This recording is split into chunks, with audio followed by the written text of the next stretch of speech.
بسم اللہ الرحمن الرحیم۔ رسول اکرم صلی اللہ علیہ وآلہ وسلم کے ارشادات۔ نمبر 1، پینے والی چیزوں کو کھڑے ہو کر مت پیو۔ نمبر 2، کشمش بلغم کو کم کرتی ہے۔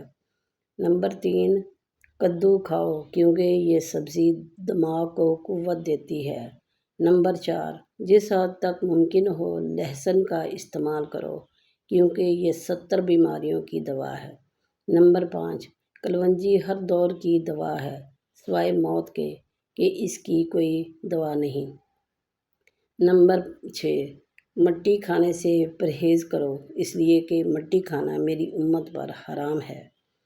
نمبر 6، کھجور کو ناشتے میں کھاؤ تاکہ تمہاری اندرونی جراثیم کا خاتمہ ہو جائے۔ نمبر 7، تمہاری غذا میں بہترین غذا روٹی اور پھلوں میں بہترین پھل انگور ہے۔